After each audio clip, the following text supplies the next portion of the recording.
a series of webinars.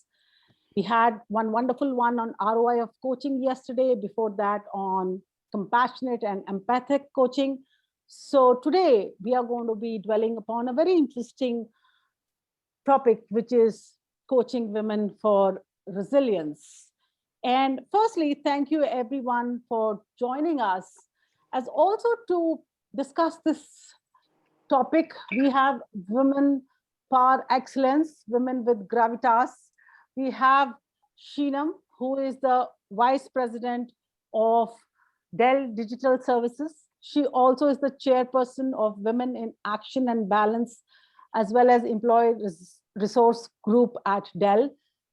And while she's going to share the industry expertise with us, and she's also going to introduce herself in a bit, she's also a coach.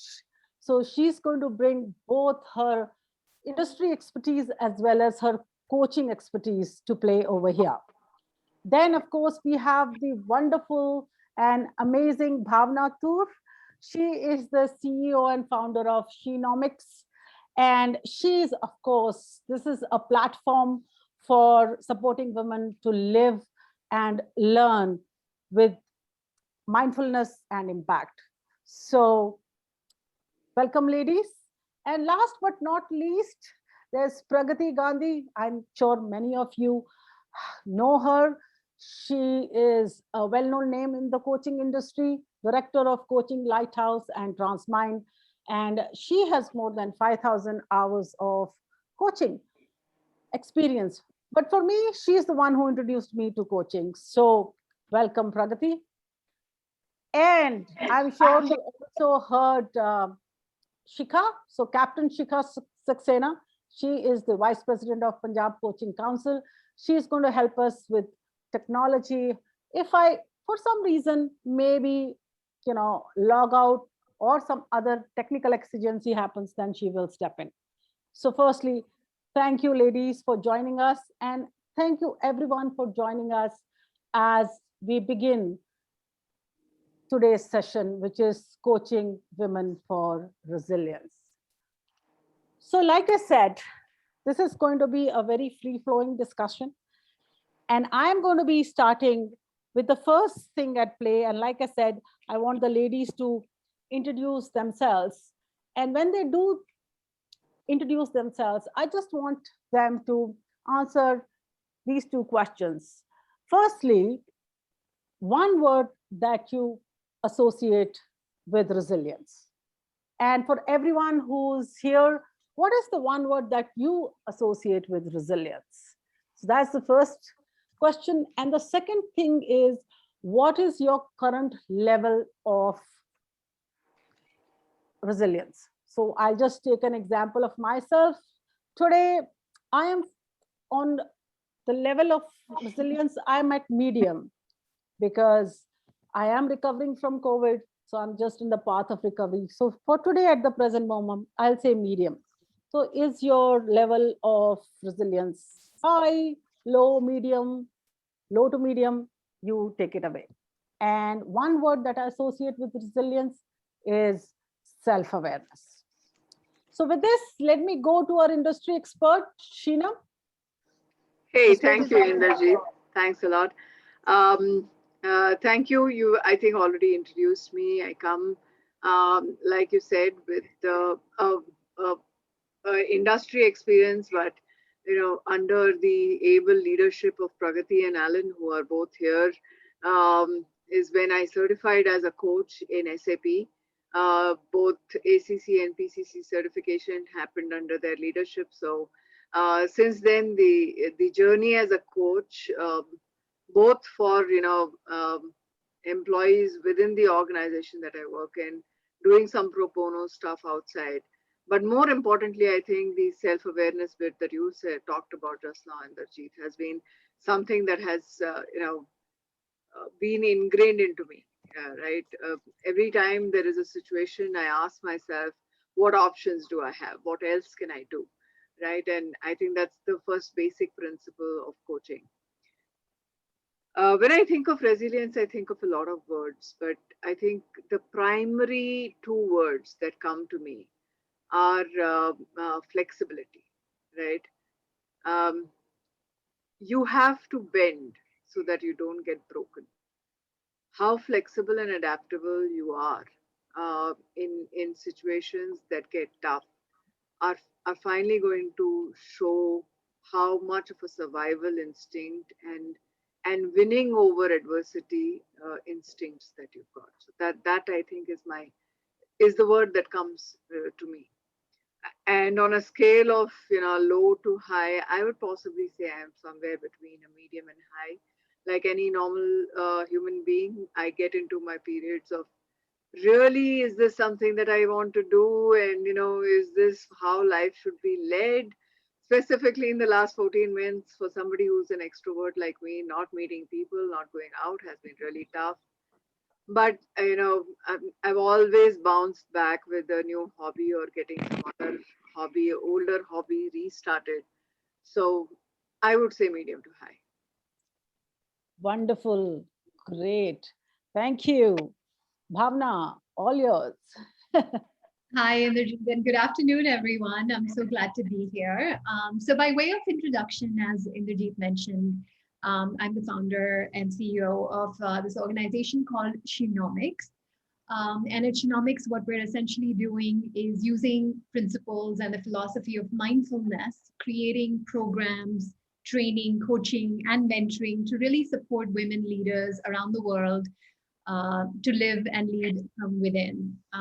So that's been an amazing journey. And of course, the fact that I got trained as a coach, I would attribute to a great extent to being able to do the work that I'm doing. So a special thank you to both Pragati and Alan, who are both here today, since I also got trained as a coach under them.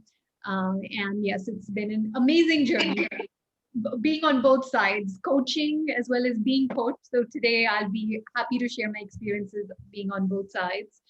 In terms of resilience, one word that comes to mind, it's a hyphenated word. So it's actually two words, but it's hyphenated. So I hope I'm allowed to share that. Sure. For Sure. me, that would be self-awareness. Because I think when you are aware of who you are, when you have that self-awareness, then you find the confidence and you know that you can also then manage yourself because you know what works for you, what doesn't work for you. So self-awareness leads to that self-management, which especially in times of adversity, helps you weather that storm because you know what you have and you know what resources you can draw upon to get through those adverse situations. So that would be my word. In terms of current level of resilience, Yes. I, you know, I want to say hi, but then I'm also like, am I tempting the universe by saying hi to challenge me? So let me say medium to high, and I say medium to high for two reasons. One, of course, immediate. I myself got COVID a month ago and survived, and I lived to tell it. I shouldn't say that. Sorry. As in, the recovery of it has just helped me. I guess that's just lend itself to that sense of feeling an element of resilience. And the second reason I would say is that I think this entire pandemic, I think for all of us, it's really caused us to reflect on things in various ways. And I think, like Sheenam said, the question always comes to mind if this is, if these are if this is such a crucial time in our life, how do we want to look back and remember it? And so for me, I think that thought has really sparked a lot of self-transformation for which I'm really grateful. So for those reasons, I would say medium to high. All right. Great. Thank you. Pragati.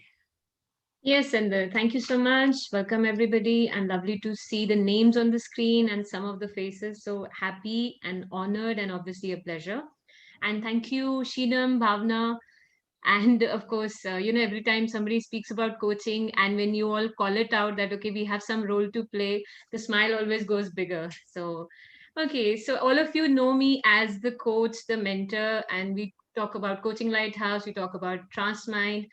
So we've been very cautious about these two words, coaching lighthouse and transmind. If you see, it's like the lighthouse and obviously carrying the light. So my role is as a coach, as a mentor, and obviously the somebody who believes in coaching. That's who I am. And all of you know that I've been fortunate of having worked in some 14 countries and the number of hours that I have accumulated. So can't ask for more. That's a bit of the role. The one word, this word really matters to me. And some of you who would have had, I've had the privilege of interacting with all of you. The one word for me is resourcefulness, because, that's the principle of coaching also. We always believe in resources. We always believe in being resourceful. So for me, resilience is all about that resourcefulness. It's all about our ability to stay in touch with what's inside and how that internal world is really reflecting beautifully externally. Because unless we are believing in that internal resourcefulness, obviously our external world gets impacted. So that's the one word that I have. And the scale, so it's very interesting when Sheena was speaking, when Inda was speaking, when Bhavna was speaking, I'm relating to each and everything all of us are talking about a scale, because we're very cautious that if we put ourselves too high, then what's going to happen? If we put ourselves too low, then what's going to happen? So we're staying in that safe zone of being medium to high. We are feeling that, okay, you know what, let me stay in that space. So for me also it would be medium, but it's always towards the high, purely because of the fact. And if we talk about women and resilience, for some strange reason, from the day we are born, this is resilience and women. I don't know why, but it comes together because of so many unsaid things which are attached to our roles, to our conversations. So I think that innate thing stays from us and it starts from there. That's why I say it's always been high, but I'm very cautious by starting from the medium to high. So that's where it is. And Okay, over to you, Inder. thank you. Thank So you. there are other words also coming in. One is I'm looking at my mobile, so pardon if I'm not looking at the screen. Bouncing back, tenacity, and many of you are feeling high, and then of course some of them medium.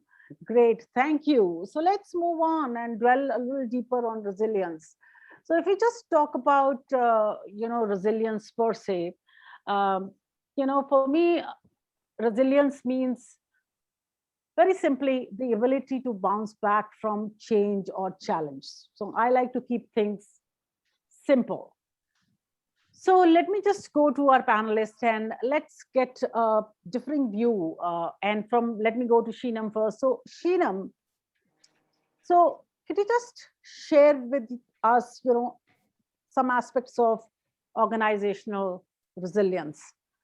Because the industry, of course, goes through ups and downs. Apart from the pandemic, there are multiple things from economic downturn to change in markets to trade wars to competition. So could you just briefly talk about organizational resilience? I think it's a very interesting question in the and as you were asking the question, right, there were a variety of thoughts that were going through the mind. Um, One is changing in trends, right? I come from a technology space, and if I have to take it back to technology space, I started my career with something called Business Basic, which the kids of today have never even heard of. Mhm. Right? We used to actually code, and last year during the pandemic, actually sat down and tried to learn Python, and I saw a huge change in the way technology is now being leveraged to simplify coding, right? So one doesn't really need to code, one needs to use the brain to develop more logic. But remembering um, a coding language, its intricacies are no longer needed, right? Because Mhm. technology has made it possible. Now, if technology is changing so much, right? You hadn't heard of blockchain till about 10 years back. AI ML was not there in the industry till some time. We've declared data to be the technology facet for this decade, right? This is the decade of data. Mhm. Customer personalization, simplification, new terms that you're hearing, All these terms did not exist 10 years back, right? The expectation of the customer has changed. And if an organization is not adapting itself, not bouncing itself upwards to that change, there is definitely a lack of resilience. So, how do you keep changing the models of operation to ensure that you are either in the path to create the future or you're reimagining the future? So, resilience for an organization is extremely important. That's more from a business perspective.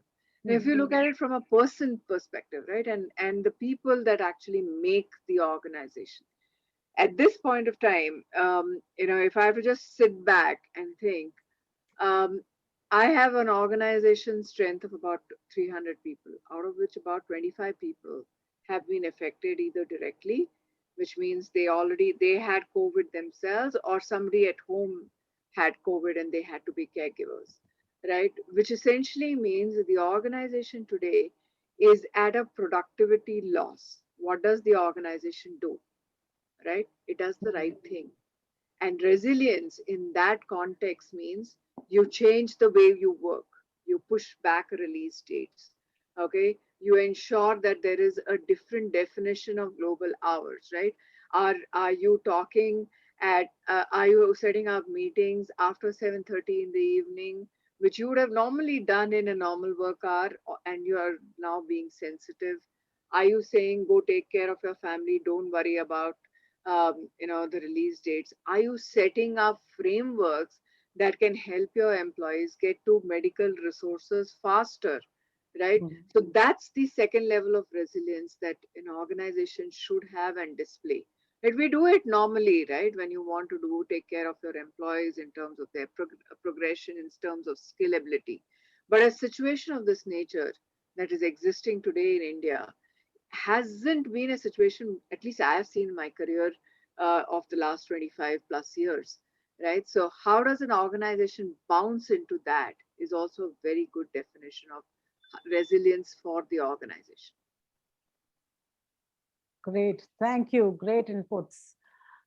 So, yes, organizations, like I said, need to change from both from business and from people perspective. And change is never going to be of lesser speed, or this is one thing which is always going to remain common. So now let me go to Bhavna. So Bhavna, your thoughts, as an individual, as someone who's experienced coaching, as well as also as an entrepreneur, how did coaching help you build resilience? Your thoughts. Thanks, Inderjeet, for that question. I think if I was to speak on my experience being coached, um, I really like the word that Pragati used about associating resilience with a sense of resourcefulness. The very first time I got coached and even understood what this thing called coaching is was almost 10 years ago. I was at a phase in my life where I had left behind my corporate career and I was experimenting with a bunch of things in the social enterprise space, but I didn't quite have a sense of what I wanted to do next. And so I literally Googled, I knew coaching could help me and I was looking for someone who I could problem solve with. So I literally Googled life coaching. I didn't know of any other kinds of coaching. So I was looking for a life coach. And the first person whose name popped up, I just decided to write to him. And we connected. He was in Singapore at the time. And, he agreed to take me on as a coach. And it was just the most amazing experience because what it really did for me and where it ties back to resilience is that it helped me foster greater self-awareness, which is what I think coaching really fundamentally does for everyone. It helps us become more self-aware about who we are, what's important to us, what are the values that we stand for, what is a vision that's exciting for us that we want to work towards. All of those things that were question marks for me, he was able to work with me and help me get clarity on.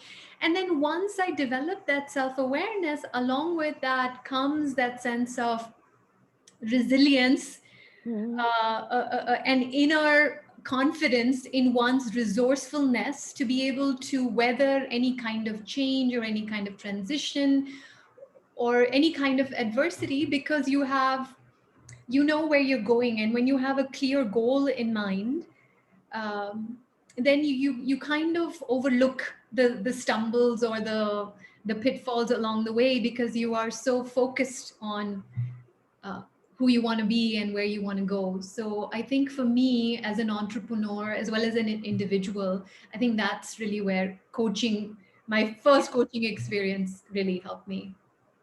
Wonderful, wonderful. And I can resonate with your experience. I think so.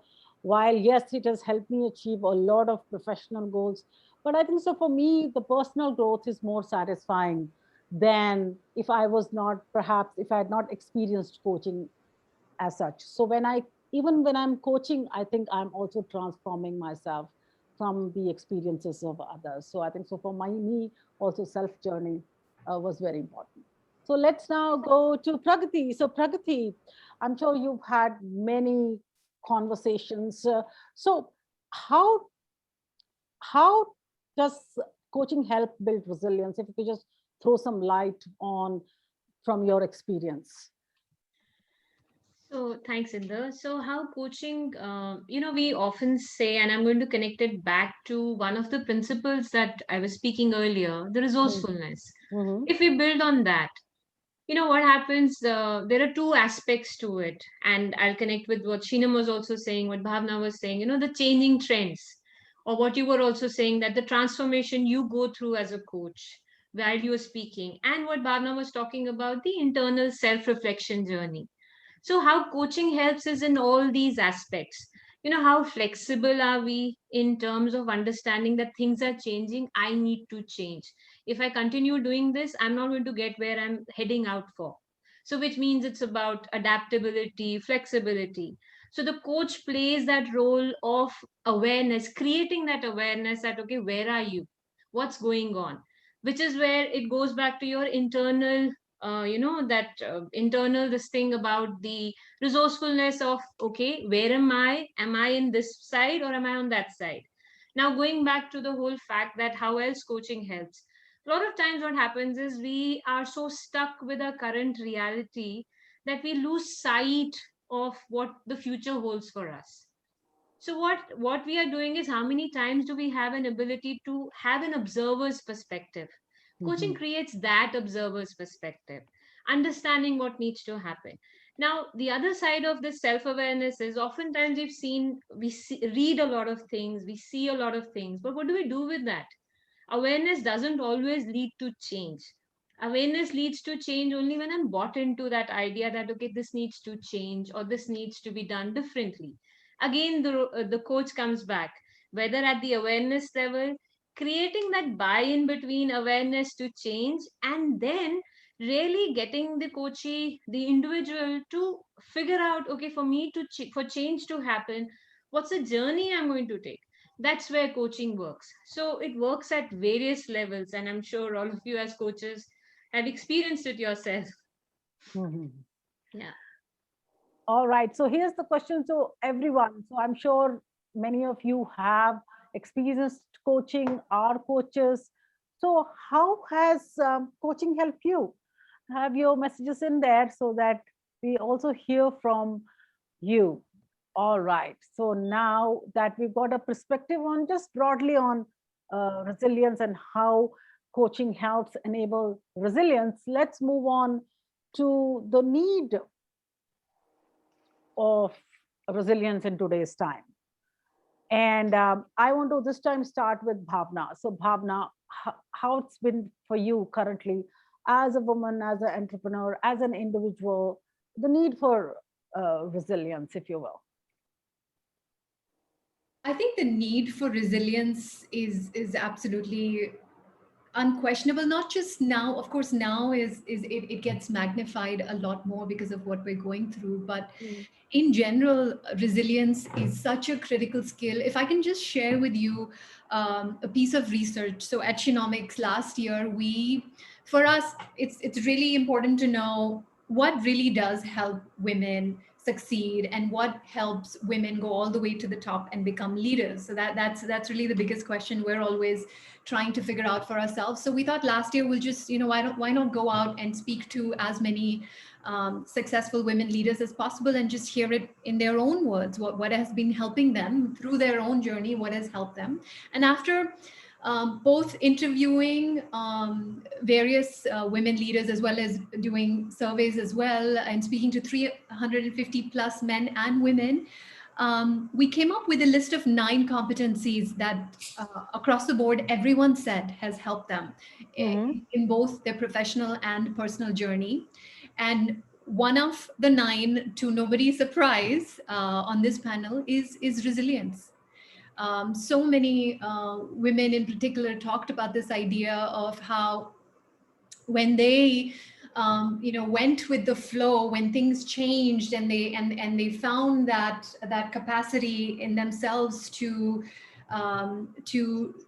tell themselves that, you know what, I can change, I can adapt, I can I can go with the flow, I can learn. That those were the skills that really helped them sort of weather those ups and downs. And by extension, and this is the thing that I think that's really heartening is, and we're seeing this with all leaders, but in particular, of course, with women leaders, we've seen is that they're also then by extension helping their teams become more resilient. There's this ripple effect that happens because you're standing strong and you're acknowledging, and not by turning away from your emotions, but by acknowledging your own emotions, you are then better able to create space for that for the other people around you as well. So I think it's absolutely goes without saying, resilience is definitely one of the critical skills for us all today and at all times. Yes.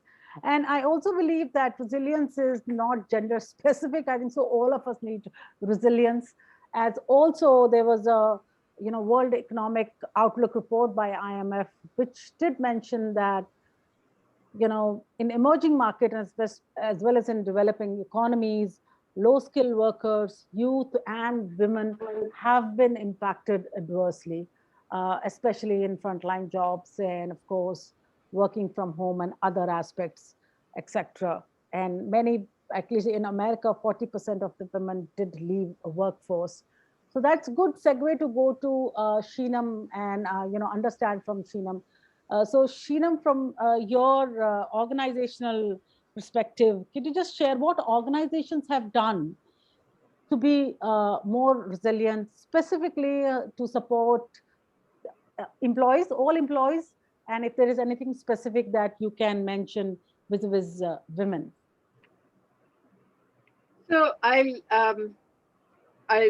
first start with the current scenario, right? Last year when the pandemic came out, we realized specifically, right, in India, we are all very dependent on house help, and house help suddenly just disappeared, right? Became unsafe for us to have people come in from outside and stuff like that, which is the current situation even today.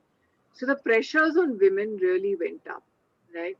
So, which is when we decided that you tell us as one team, right? You come back and say, what are your preferred working hours? Do you, for example, want to work from 8 to 10 in the morning, take a break, then work again? And we'll be flexible around that. So that was one thing that we did. So we introduced a flexibility into the system, saying that the teams will work around people who are challenged right now and will conducively and together, right, create a feeling of harmonization so that we can support each other. The second thing that we did was we reduced our meetings, right? So we said instead of doing a 30-minute meeting, we'll do a 25-minute meeting and we'll start 5 minutes late.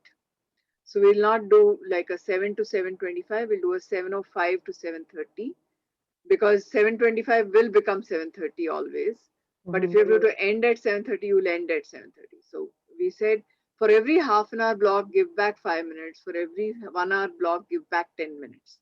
Okay. So our meetings are no longer 30 minutes or 60 minutes, right? In that 5 minutes, it's not much, but it gives you time to go and check on your child, right? If the child is in another room doing Zoom, you just go walk over, put your hand on the child's head. I do that with my spouse, right? Just go see if everything's okay. He's sitting on another Zoom call somewhere. Just take the time to go give somebody a hug. Just walk around. Just de-stress yourself. Yes. Do something that you think you want to do. Pick up a cup of coffee, whatever you want to do, right? So that's those were some of the smaller things that we started to do in the as principles around us, right?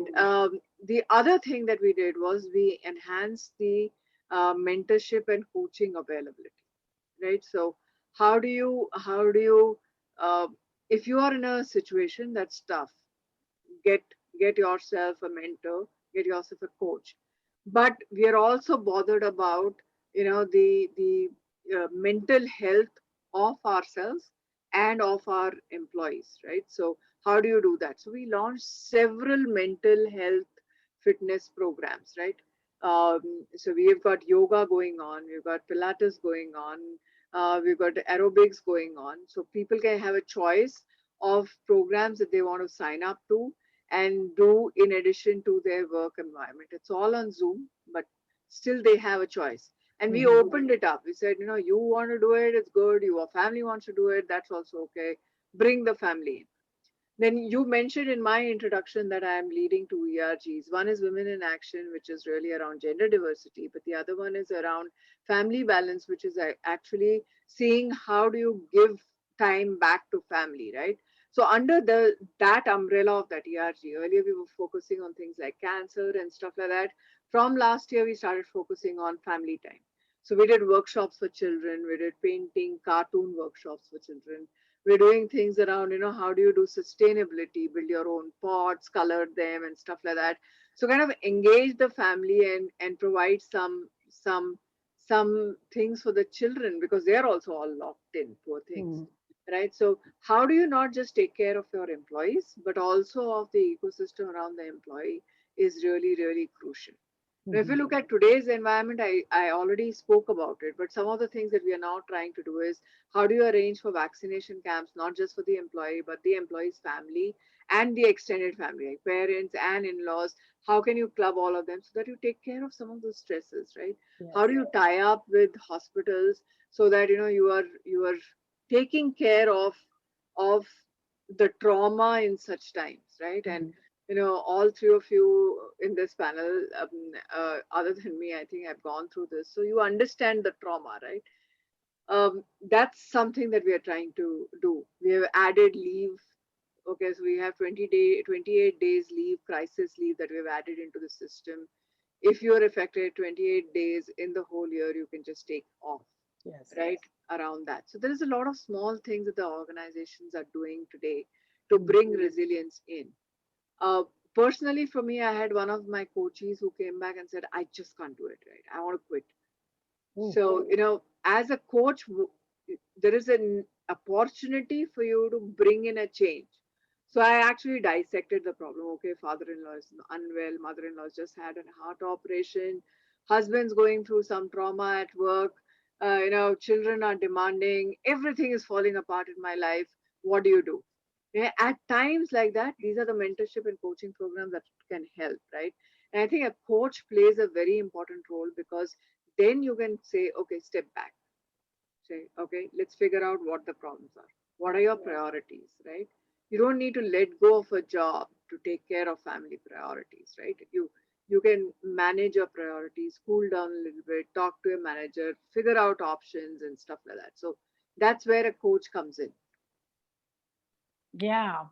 So I was going to ask a very leading question, but then I stopped myself. But I think so you also addressed it, because there are many coaches over here. Maybe Pragati can also add in, and others can also write in who are there.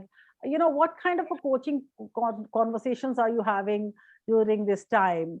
And also have, just to Sheenam, one last bit, have the organizations have an increased focus towards coaching and mentoring, apart from the other elements that you mentioned? I know some organizations had 4-day working instead of 5-day working.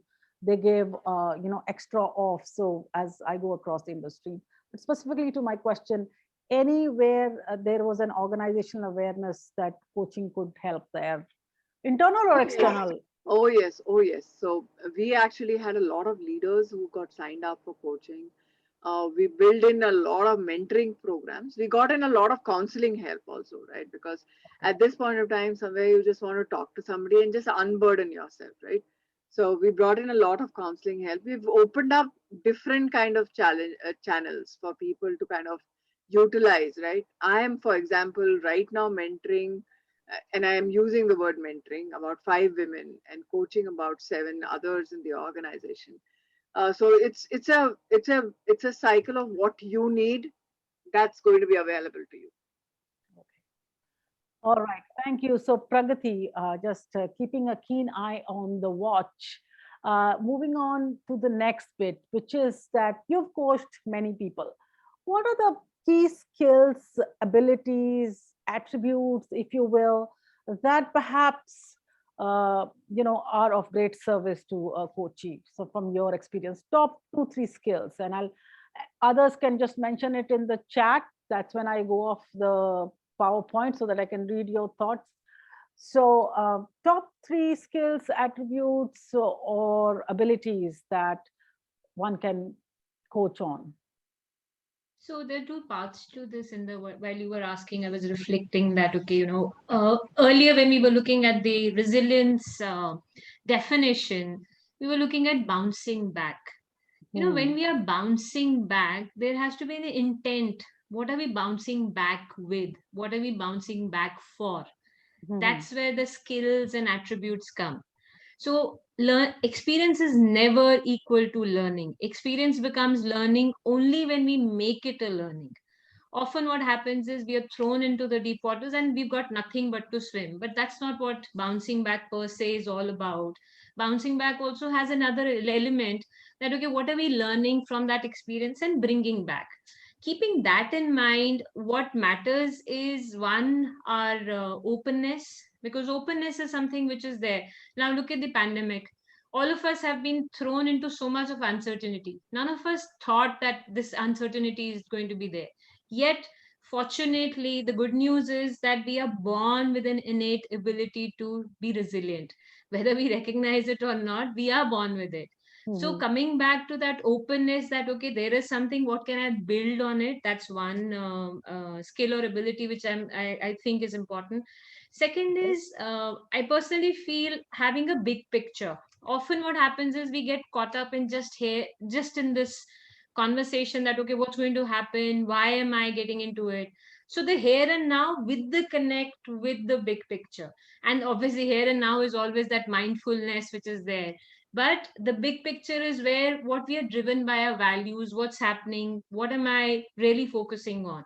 So that's where I see these 2, 3 things which stand out: our flexibility or openness, having a big picture on the whole conversation, and also having your intent in place.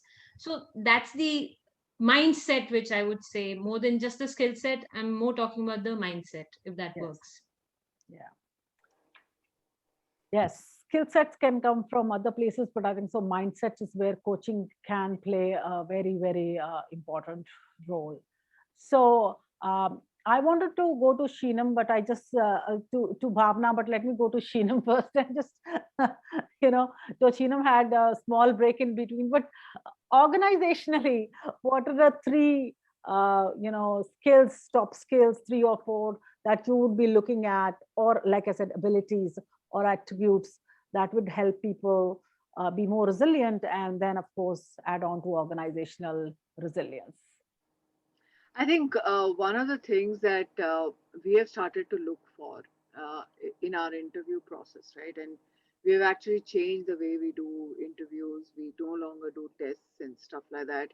We take them through a 4-hour interactive session with either us or themselves. Like if we go into a campus, we get them to do a project for us, right, for 4 hours, and measure skills from there. And it's more soft than anything else. Our key skill that we are looking at for the last 2.5 years now is empathy, right? Are you sensitive to the team members around you? Are you showing the necessary empathy for people around you? Some people don't talk. Are you being sensitive to that and including them? Are you showing that inclusion in the way that you operate, right? So those are the key skills, abilities that we are now looking at. And the reason for that is very, very simple, right? The entire organizationally, globe over, right? The industries are moving towards personalization. The industries are moving towards simplification. Personalization demands empathy, right? It demands you to think like the other person. If you don't have the necessary emotional intelligence, I don't think you will be able to survive the next wave that the industry is going to go through. So our key skill is empathy.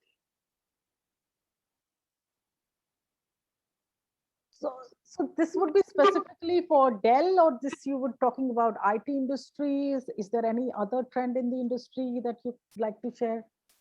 I think, see, I would, I've seen this at Infosys and SAP also, right? The technology arena is changing very rapidly. And today, whether you like it or not, every organization, every business is a technology business, right? Whether you are in the hospital business or in the hotel business or in a manufacturing business for clothes or whatever, you are dependent on technology. You are dependent on automation, right? Nobody had heard of RPA 10 years back. Nobody had heard of, they'd heard of AIML, but nobody was investing in AIML right now. We don't know what tomorrow is going to look like, right? How wearables and the entire concept of AR, VR is going to change the way we approach life itself, right? Nobody thought about a SaaS model for watching television, right? Netflix and Amazon Prime has changed all that. Yeah. So for us, and I'm going back to my definition of resiliency, okay, flexibility, adaptability, our our ability to take in change and deal with change is really, really going to be very, very important. And this is not Dell specific, right?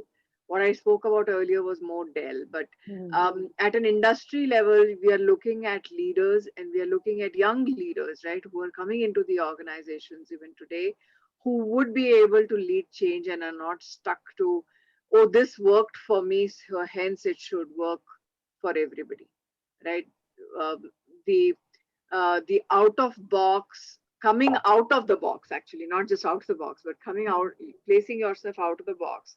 And again, it's something that coaching will help very much, right? My coach helps me with that all the time, right? Is something that is very, very critical today. So from a coaching perspective, I think if we can coach our coachees to really be um, accepting of change, uh, accepting of how to move things into our own control, that's the way we'll be able to drive the industry forward. Great, thank you, Sheenam. So Bhavna, again, same question to you. What key skills, attributes that you look for building resilience yourself, or the women that you work with, or as a businesswoman, or as an individual? Sure. And I can give, again, I can give the perspective from both being a coachee as well as a coach.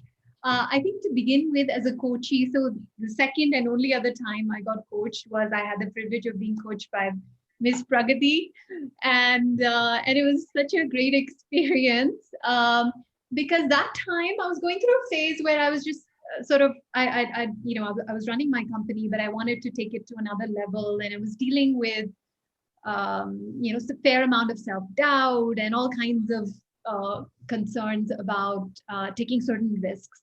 So Pragati did a very simple exercise with me, which I still remember because it was such a positive exercise. She was like, for the next 21 days, at the end of the day, I just want you to reflect on what are you grateful for, and just message it to me on WhatsApp, and I'll do it with you. So so as any coach, she really stepped up as that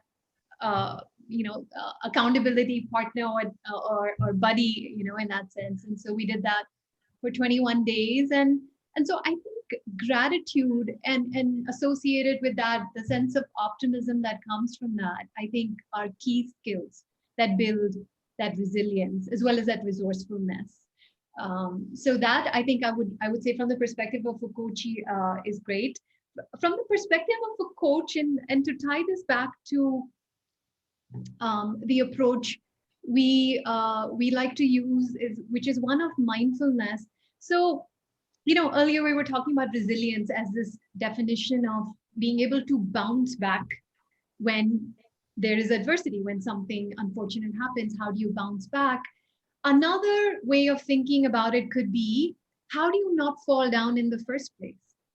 Mm-hmm. How do you develop the kind of balanced perspective or self-awareness so that when externally this is happening, your mind is not doing this at the same time, but you're able to see things in a balanced way so that there is nothing to bounce back from. So just to quickly share one story, which is because one of my favorite stories, and it really helps me personally. I'm sure some of you would have heard this. This is like a Zen tale of this farmer who goes out and buys a horse or a stallion because he wants to do something entrepreneurial. And his neighbor looks at the horse and says, "Wow, you are now going to be a rich man. You have a horse, and you're going to be doing such amazing things." And the farmer just looks at him with a straight face, saying, "Well, good thing, bad thing, who knows?" The next day, the horse runs away. Again, the neighbor comes to the farmer and says, "Oh no, your horse ran away and you'd borrowed all that money to buy that horse. Now you're going to be in debt and you're going to experience so much shame." And again, the farmer says, "Good thing, bad thing, who knows?" Then the next day, the horse comes back with a whole slew of other horses. And again, the farmer says, "Oh my God, now you're really going to be rich. You have 14 horses." Again, the farmer says, "Good thing, bad thing, who knows?" The next day, the farmer's son is playing with one of the horses and the horse kicks the son in the knee, and the son is paralyzed as a result of it. Again, the neighbor says, "Oh, you poor thing, your only son is now has a disability." Again, the from says good thing, bad thing, who knows? And then the next day, a war is declared on the from a neighboring town.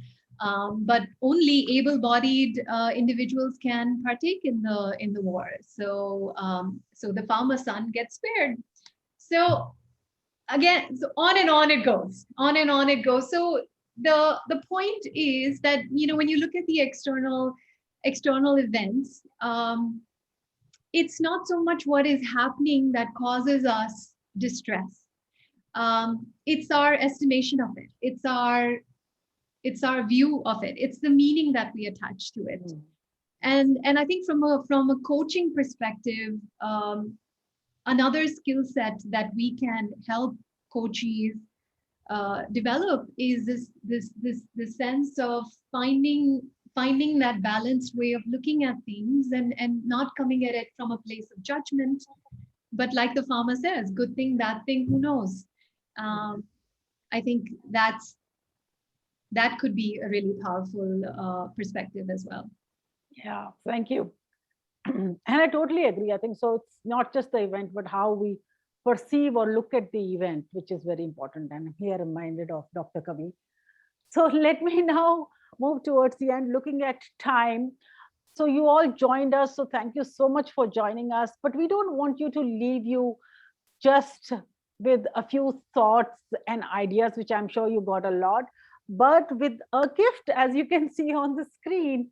And to share this gift, I am going to pass over the session or the mic to Pragati, who will share this gift for this session. Pragati, all yours. So thanks, Inder. I think the coach and the trainer me will never die, no? So, so yeah, thank but you, that was everybody. also my ask, so it's okay. Yeah, I know. I stood up to that ask. So thanks, Inder. Thank you, everybody. So yes, talking about the gift, and of course, very happy to hear your thoughts, and I would have loved to see more chats. And thank you for all the inputs that all of you have been saying and doing. Now let's look at this beautiful red color box which is there, and the gifts which we have. Based on all the conversations that we've been having, we would like to share with you and leave you with the magic of number three. So, there's absolutely a magic in number three. So let's explore that magic. So when we're talking about a gift, you've often seen when there is a gift, there are always two people involved in that gift. There's never one person. One is the giver, the other is the receiver, right? Similarly, when we're talking about this, the magic of number three, we're going to talk about ourselves, and we're also going to be talking about how we can pass on this gift to others. So, looking at the magic of number three, what we would like to share with all of you, and also based beautiful conversations which all three of you have been adding, ladies. So, the self, when we talk about whether it's the attributes, skills, or abilities, three things that we can all really start from and take care of is one is the self restraint, the other is the self organization, and what you see is also self love. A bit of on this, so two aspects to this which I can add. Maybe we all know, and unfortunately the times are such, whether we like it or not, whether we are accepting or not, or whether we are aware of it or not, each one of us is really, really unfortunately impacted by this pandemic.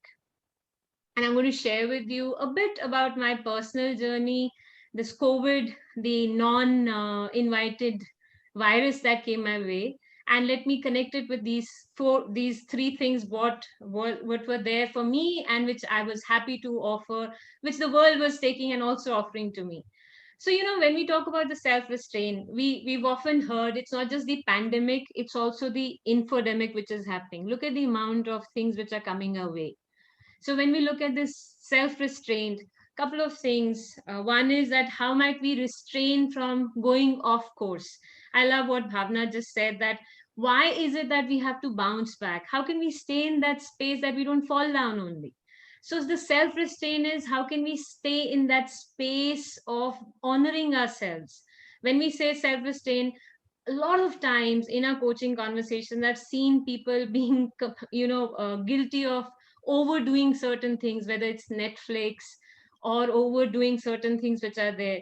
So how I took care of that in my experience when I had COVID, the self-restraint for me was three things. Number one, the choice of words that I'm using for myself.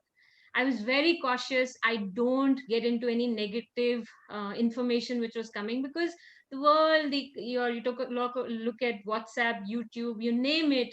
There was so many information which was coming. So the self-restraint for me was just stick to what my doctor is saying and whatever the prescription is, period. Not going to do anything else. Second aspect was the self-organization. When we are going through these spaces and phases, automatically we get into a downward spiral and we feel it's okay not to take care of ourselves. It's okay not to focus on what matters. So self-organization, it's all about being aware of what is negotiable and what is not negotiable. Your time, your resources, your whole ability to focus on what matters to you, which means when you're talking about self-organization, all the bits of exercise, diet, taking care of things, the kind of people you're going to be connecting with, so many things, both restraint and organization comes together. And finally, self-love. So as you can see, restraint, organization, and self-love all are building to that beautiful space. At the end of the day, we really, really need to honor our being. And honoring our being is all about self-love. I got so much of suggestions on don't cook, don't get up, don't do this. But for me, the self-love was that, okay, I'm not just going to keep on lying down all the time. I'm going to mentally and physically take care of myself. Okay, how can I express that self-love? You're the best judge to express, and you're the best judge to really define what self-love is, but being mindful of that. Now, as we were saying that, it's all about a gift is of course the other aspect of it. So when we look at the others, empathy, you know what, no two people think about the same situation the same way. We've always known this, but specifically in resilience, it's important for us to really accept, acknowledge, appreciate, and let people's being be. Like Sheena was also sharing that, empathy is something, a skill in the organization, or accepting things for what it is. So empathy from the other's perspective, it's important for us to understand what do they have to add.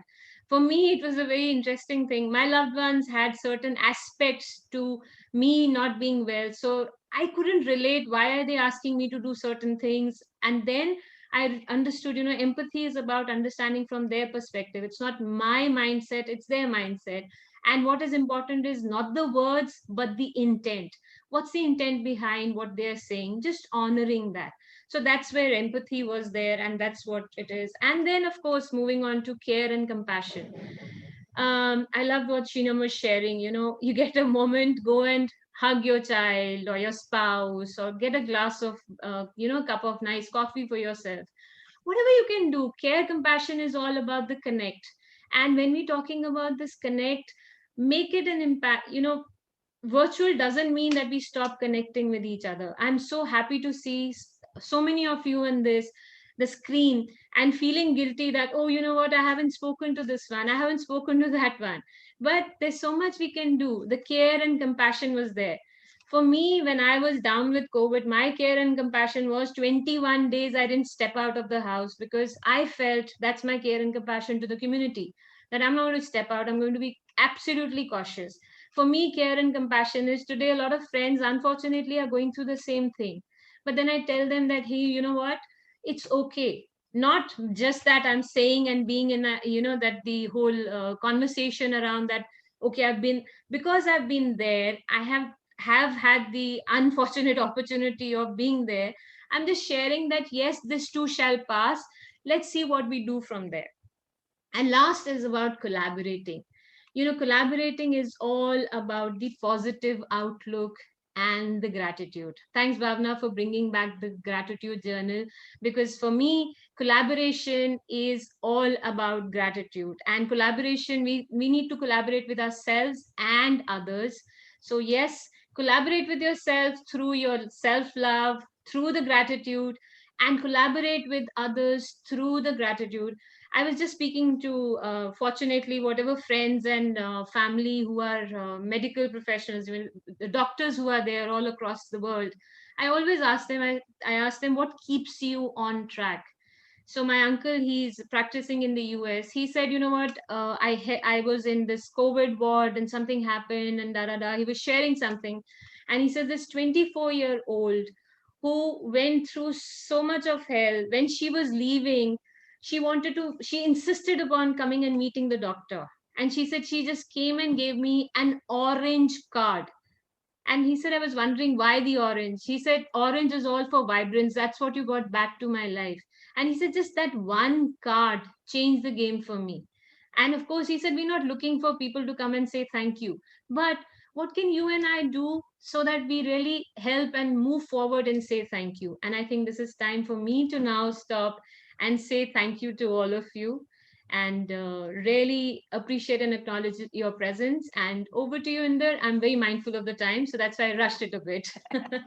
Thank you so Thanks. much. A beautiful gift. So I wanted Pragati to leave something behind. I think so. I resonated with the entire experience, and even what Sheenam was talking about, empathy, and Bhavna, mindfulness. So, ladies, both Bhavna and Sheenam, any last words before I close? Hmm. I enjoyed myself. I learned. I loved the bit about gratitude, Bhavna. That's something that I'm going to keep with me. So thank you for that. Bhavna, anything from you? I would just echo what Pragati said. I think, yes, I think now is the time for us to practice all of those three things for self, and at the same time also come from that place of care and compassion for others as well. So self-compassion for self and compassion for others. So I think that's my big takeaway. So thank you, ladies, and thank you, everyone. Lovely to see all wonderful people over here. I can see Alan and Dexter and others. Shikha, thank you for holding the ship. And a special thank you to Bhavna, Pragati, and Sheenam for being here. It was very thought-provoking, detailed, discussion, and I've taken a lot myself. So thank you once again. And I wish all of you the very best. Do take care of your loved ones and yourself. And we'll meet again soon sometime. Till then, thank you and bye-bye. Namaste. Thank you. Thanks for having Thank us. you. Bye. Thank you. Bye-bye. Thanks very much. Wonderful discussion. Thank you, Dexter. Bye-bye. Thank you, very much. Dexter. Thank you very much. Thank you, everyone. Thanks, Alan. Thanks.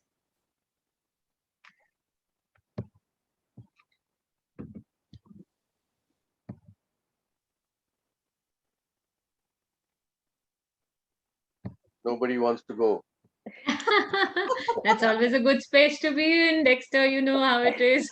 I think so. Zoom will just kick it out because their restraint is very low, so they're going to just kick it out, kick us out. So, but thank you, everyone. Yeah, bye. Great. Thanks. Bye-bye. Bye-bye. Bye. Bye. Have a good Bye. evening. Bye. Bye. Bye.